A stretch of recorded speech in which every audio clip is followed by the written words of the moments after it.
Le secteur K44 était classé comme zone morte depuis des décennies. Pas de bataille, pas de patrouille, pas même de signaux perdus. Seulement une ligne froide dans les bases de données. Contact interdit avec les formes de vie de K44. Risque toxique élevé. Tout le monde connaissait la règle. On n'y allait pas. Alors, quand les capteurs de la station détectèrent une panne d'alimentation sur un ancien relais de communication, précisément dans ce secteur, la salle de contrôle se figea. « Merde, pas K44, murmura le technicien. C'est juste un redémarrage manuel, répondit une voix calme. 5 minutes sur place. Cette voix appartenait à Mark. Mark était ingénieur de maintenance. Son travail consistait à aller exactement là où personne d'autre ne voulait aller. Radiation, stations abandonnées, zones interdites. Il y avait déjà survécu. Il enfila une combinaison de protection légère, vérifia son équipement et franchit le sas.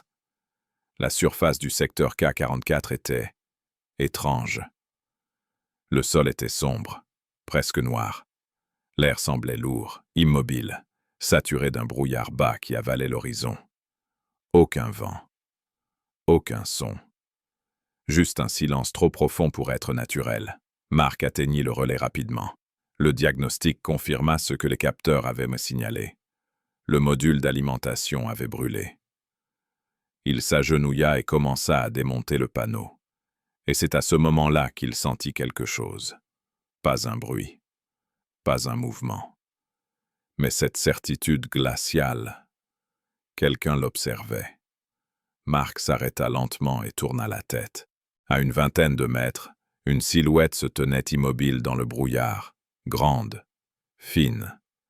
Sa peau avait une teinte vert sombre, comme de la pierre humide. Ses mouvements, à peine perceptibles, semblaient fluides, presque irréels. Mark comprit immédiatement. C'étaient eux, les formes de vie toxiques, celles avec lesquelles tout contact était interdit. Il ne bougea pas. La créature non plus. Elle ne montrait aucune agressivité, aucune arme, aucune posture de chasse. Elle se contentait d'observer. Mark reprit son travail, lentement, sans geste brusque. Son cœur battait fort, mais une pensée étrange s'imposa à lui. Si elle était dangereuse, pourquoi ne m'attaque-t-elle pas? Quelques minutes plus tard, une seconde silhouette apparut, puis une troisième. Elle se tenait là, silencieuse, comme si elle l'étudiait. Mark ressentit quelque chose d'inattendu. Ce n'était pas de la peur, c'était de la curiosité. Le travail touchait à sa fin.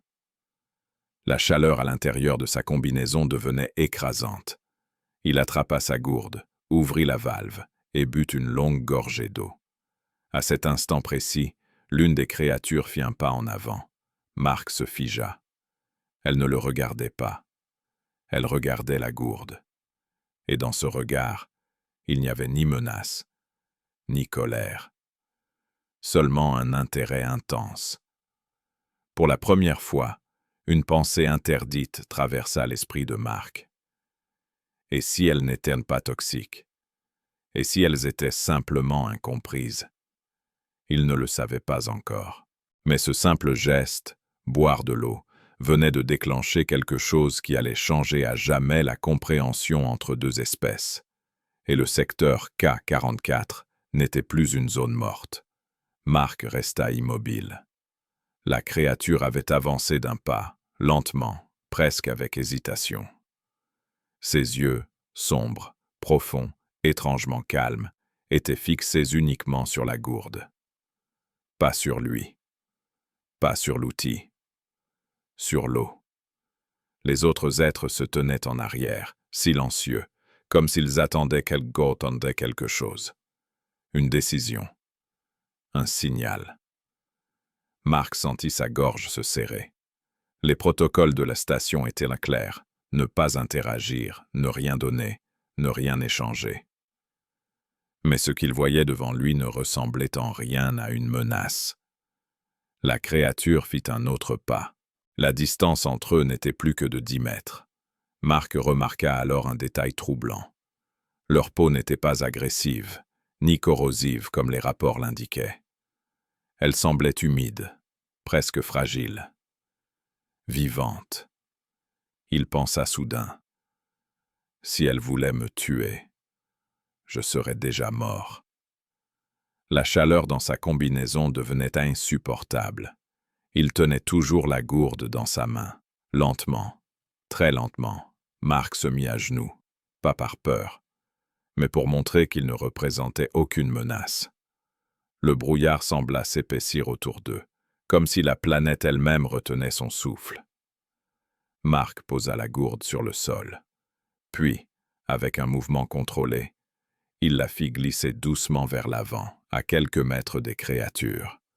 Ensuite, il retira ses mains et recula légèrement.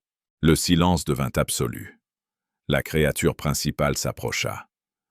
Chaque pas était prudent, mesuré, presque cérémoniel. Elle ne regardait toujours pas Marc, seulement l'eau.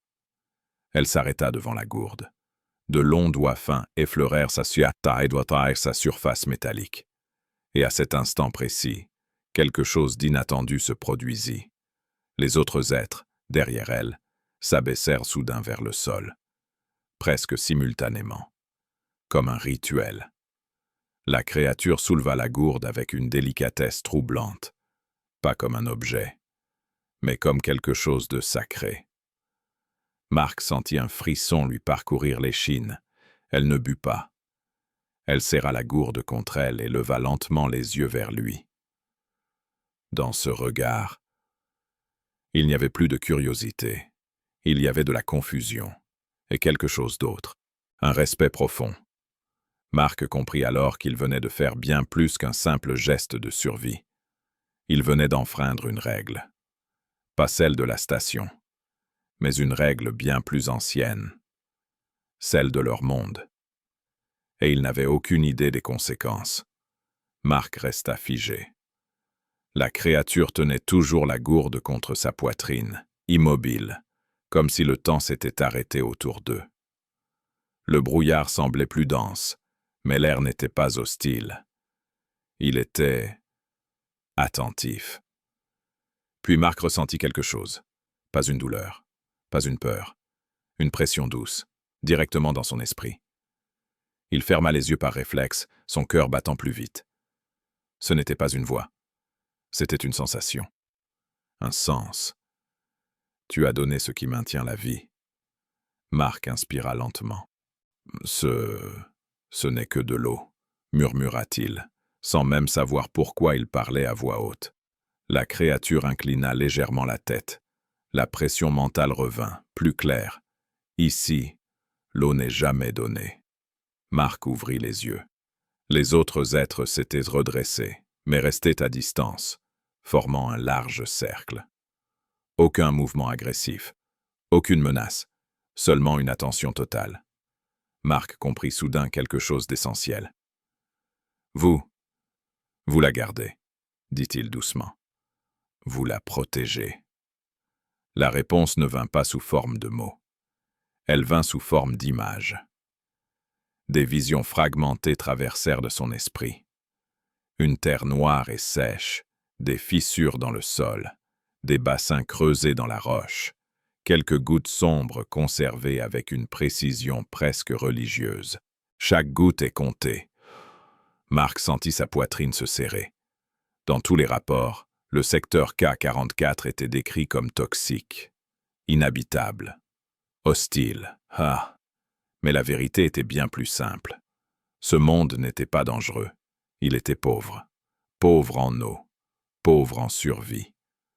La créature fit un pas vers l'un des bassins naturels, à peine visible dans le brouillard. Elle posa une main sur la surface sombre du liquide. Nous ne prenons jamais plus que nécessaire. Marc comprit alors pourquoi ils observaient les humains de loin depuis si longtemps. Pourquoi ils ne s'approchaient jamais. Pourquoi ils semblaient toujours sur la défensive. Pour eux, les humains n'étaient pas des explorateurs.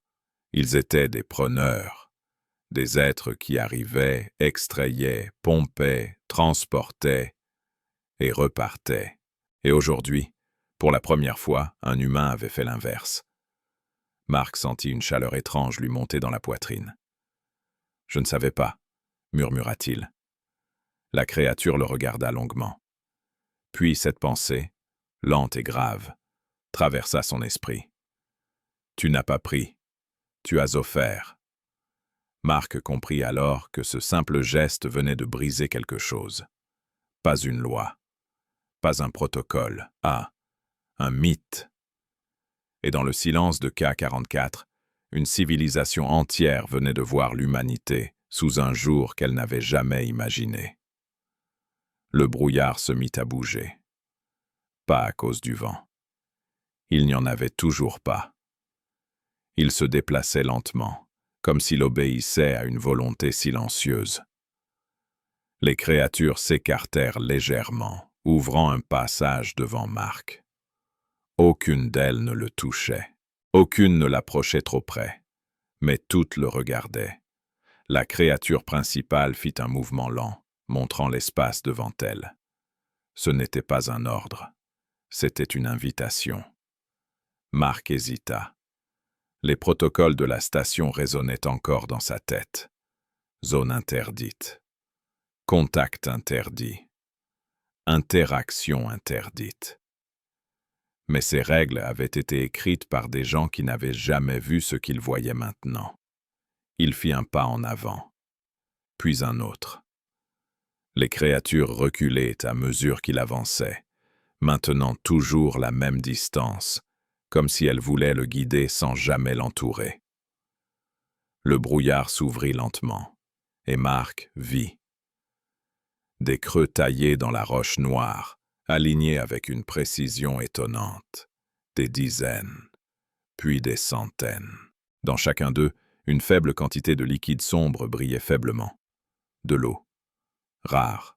Conservée. Protégée.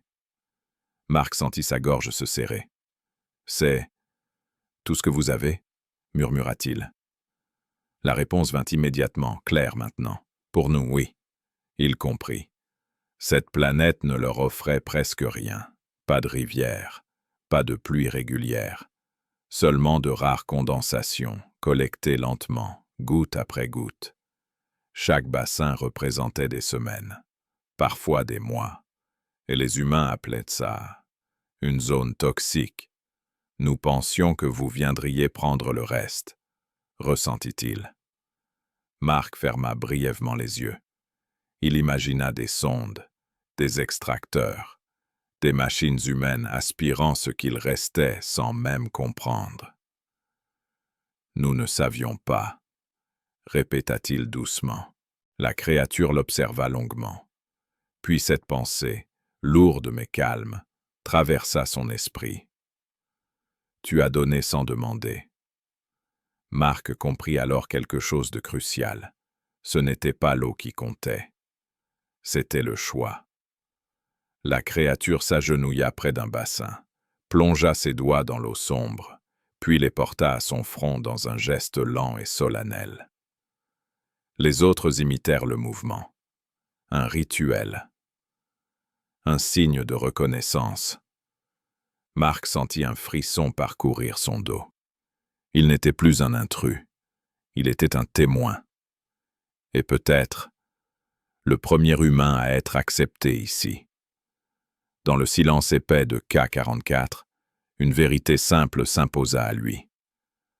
Ce monde n'avait jamais été interdit parce qu'il était dangereux. Il avait été interdit parce que personne n'avait jamais pris le temps de comprendre. Marc resta immobile au milieu des bassins de pierre. Autour de lui, les créatures ne parlaient pas. Elles n'avaient jamais parlé. Mais le lien dans son esprit était maintenant stable, clair, presque naturel. Tu as changé ce qui était immuable. Cette pensée n'était pas une accusation, c'était un constat. Marc regarda à nouveau les réserves d'eau. Elles étaient petites, ridiculement petites pour un humain. Pourtant pour eux, c'était tout un avenir contenu dans quelques reflets sombres. Combien êtes-vous ici? Demanda-t-il doucement. Le brouillard sembla vibrer. Puis la réponse arriva, lourde. Assez pour disparaître si l'eau disparaît. Marc inspira lentement. Il comprit alors pourquoi aucun signal n'avait jamais été détecté ici. Pourquoi aucune ville, aucune structure massive, aucun transport. Il ne construisait pas. Il survivait. Chaque mouvement, chaque décision était dictée par une seule chose. Préserver ce qui restait. Nous pensions que vous étiez comme les autres, ressentit-il. Les autres, murmura Marc. Des images traversèrent son esprit. Des machines, des silhouettes étrangères, des forages, des prises. Puis le vide. Marc sentit son estomac se nouer. Vous avez déjà vu d'autres espèces. Elles prennent. Toujours. Le mot résonna comme une loi universelle. Marc comprit alors l'origine des rapports humains. Formes de vie hostiles, réactions imprévisibles, environnement dangereux. Ils n'avaient jamais été agressifs. Ils avaient été défensifs. La créature principale s'approcha lentement, pas trop près, assez pour être vue. Elle leva légèrement la flasque que Marc lui avait rendue, puis posa sa main sur sa poitrine. « Ce que tu as fait n'a pas de mots chez nous. » Marc fronça les sourcils. « Pas de mots? Donner sans nécessité est inconcevable. » Marc sentit un frisson. Pour l'humanité, partager était banal. Pour eux, c'était une rupture totale avec tout ce qu'ils connaissaient. Il comprit alors quelque chose de plus grand. Ce geste n'allait pas rester un souvenir. Il allait devenir une référence, une preuve. Quand les autres viendront, ressentit-il, ils se souviendront de toi. Marc leva les yeux vers le ciel gris. D'autres humains reviendront, dit-il lentement. Et ils ne seront pas seuls. Le silence s'étira. Puis cette pensée, calme mais ferme. Alors ils devront choisir. Marc sentit le poids de ces mots. Parce qu'à partir de cet instant, l'humanité ne serait plus jugée sur ses machines, ni sur ses armes, ni sur ses lois, mais sur ce premier contact, sur une flasque d'eau, et sur un homme qui avait donné, là où personne ne l'avait jamais fait. Le retour de Marc à la station fut silencieux, trop silencieux. Le sas se referma derrière lui avec un souffle métallique familier, mais quelque chose avait changé. Pas dans l'air, pas dans la lumière, en lui. « Rapport de mission ?» demanda la voix automatique. Marc resta immobile quelques secondes, puis répondit. « Répéteur réactivé. Alimentation stable. » C'était vrai. Mais ce n'était pas tout. Dans la salle de débriefing, l'officier de service leva les yeux de son écran. « Vous avez mis plus de temps que prévu, ingénieur. » Marc haussa les épaules. « Tempête de brouillard. Visibilité réduite. » L'officier hocha la tête et valida le rapport sans insister. KE-44 n'intéressait personne. C'était une zone morte, une anomalie à éviter. Mais dans les heures qui suivirent, quelque chose commença à apparaître dans les données. D'abord, des micro-variations dans les capteurs planétaires, puis des fluctuations énergétiques trop régulières pour être naturelles. Une analyste fronça les sourcils. C'est étrange, comme si quelque chose se synchronisait. Les fichiers furent transmis au niveau supérieur, puis bloqués. Classification automatique. Anomalie non prioritaire. Quelqu'un avait appuyé sur un bouton. Marc le sentit avant même qu'on ne lui dise. Il fut convoqué. Salle blanche. Table lisse. 2 silhouettes derrière un écran translucide. « Vous avez eu un contact visuel avec des formes de vie locales ?» demanda une voix neutre. Marc hésita une fraction de seconde. « J'ai vu des mouvements dans le brouillard. » Silence. « Aucune interaction ?» Il pensa à la flasque, au bassin d'eau, aux silhouettes qui s'étaient inclinées. « Non, » répondit-il finalement. « Aucun contact. » La voix nota quelque chose. Bien. Ce secteur reste classé toxique. Vous n'y retournerez plus. Marc quitta la salle avec une sensation étrange. Pas de soulagement, de la gravité. Car pendant que la station classait, supprimait, verrouillait, quelque chose d'autre se produisait sur K44. Dans le brouillard, les créatures s'étaient rassemblées. La flasque était devenue un symbole, pas un objet, un souvenir. Il a donné sans prendre. Cette idée se propageait, lentement, profondément. Et pour la première fois depuis des générations, une nouvelle question circulait parmi eux. Et si les humains n'étaient pas comme les autres? Marc, lui, regardait par le hublot de la station. Il ignorait encore que son geste venait de franchir une frontière invisible.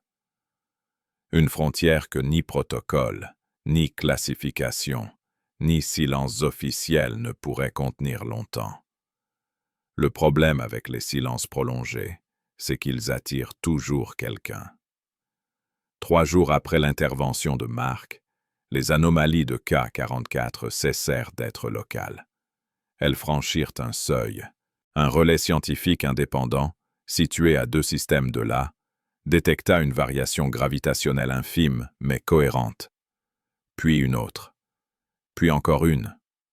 Rien de violent, rien de menaçant, mais parfaitement organisé. Ce n'est pas naturel, déclara la chercheuse principale.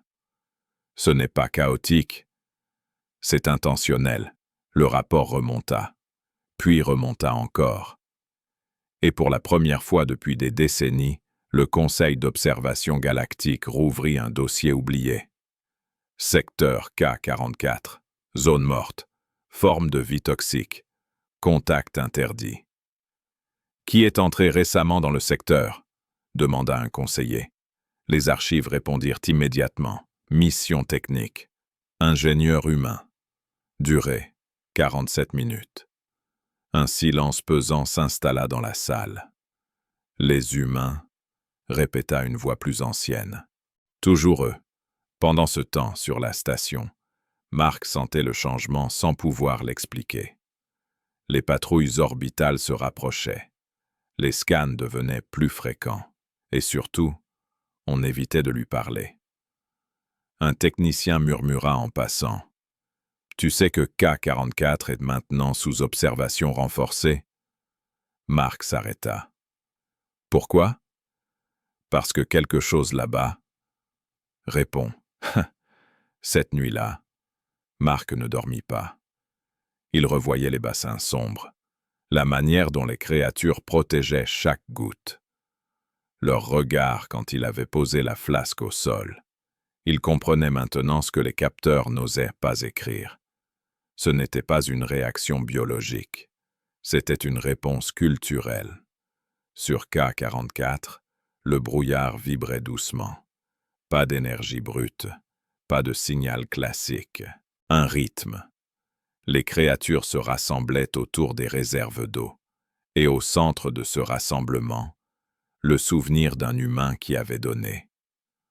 Pour elle, ce n'était plus un accident, c'était un précédent. Et un précédent, dans une société qui n'en a jamais connu, devient une fracture. Au Conseil, une décision tomba. Nous envoyons une sonde automatique. Aucun humain à bord. 0 interaction. La sonde entra dans l'atmosphère de K44 et s'éteignit. Pas détruite, pas attaquée. Simplement ignorée. Les capteurs enregistrèrent une dernière chose avant la coupure. Les formes de vie s'étaient écartées. Comme on s'écarte devant quelque chose d'indigne d'attention. Dans la salle du conseil, une ancienne conseillère murmura « Ils ne répondent pas aux machines. Ils répondent aux gestes. » Marc, lui, reçut un message crypté. « Vous avez été impliqué dans un événement de premier contact non reconnu. Préparez-vous à témoigner. » Il fixa l'écran longtemps. Il comprit alors une vérité simple et terrifiante. Ce qu'il avait commencé avec une flasque d'eau ne pouvait plus être arrêté. La salle du conseil n'était pas faite pour les humains. Trop vaste, trop haute, trop ancienne. Marc se tenait seul au centre, minuscule face à des centaines de représentants suspendus, assis ou projetés dans des formes impossibles. Des civilisations vieilles de millénaires l'observaient. « Confirmez », demanda une voix synthétique. « Avez-vous volontairement offert de l'eau à une forme de vie de K-44 » Marc inspira profondément. « Oui. » Un murmure parcourut l'assemblée. « Savez-vous que l'eau est considérée comme une substance sacrée dans certaines cultures non cataloguées? Non. Savez-vous que ce geste peut être interprété comme un pacte? Non. Il leva les yeux. Je savais juste que j'avais de l'eau, et qu'il n'en avait pas. Silence. Une entité ancienne, couverte de motifs lumineux, s'avança lentement. Les formes de vie de K-44 ont modifié leur comportement global. Elles ont cessé toute hostilité passive. Elles ont commencé à attendre. Attendre quoi? Demanda Marc. Vous. Un frisson parcourut la salle. Selon nos analyses, continua l'entité, votre geste équivaut dans leur structure sociale à une reconnaissance mutuelle. Vous n'êtes plus un intrus. Vous êtes celui qui a donné. Marc sentit son estomac se nouer. Je n'ai rien promis. Justement, répondit la voix. Chez eux, donner sans promesse est le serment le plus fort. Le conseil hésitait. Si l'humanité établit un contact officiel, K-44 cessera d'être une zone morte. Mais cela impliquera des responsabilités. Protection, respect, limite. Un autre représentant intervint, plus froid. Et si nous classions l'événement comme une erreur isolée? Si nous interdisions tout retour humain? L'entité ancienne se tourna vers lui. Trop tard. Les données apparurent au centre de la salle. Image de K-44. Les bassins. Les créatures. Et au milieu, un symbole gravé dans la roche humide. La forme d'une flasque. Ils ont mémorisé le geste, dit l'entité. Ils enseignent déjà son sens. Pour eux, l'univers vient de changer. Marc baissa les yeux. Je ne suis qu'un ingénieur. Non, répondit doucement la voix. Vous êtes le premier humain qui n'a rien pris. Le conseil vota. À une faible majorité. Secteur K-44. Reclassifié.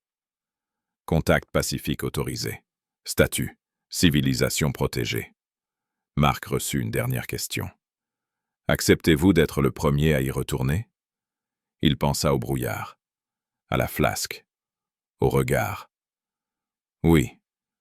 Quand il posa de nouveau le pied sur K-44, les créatures étaient là, nombreuses, silencieuses. Il n'avait plus de flasque.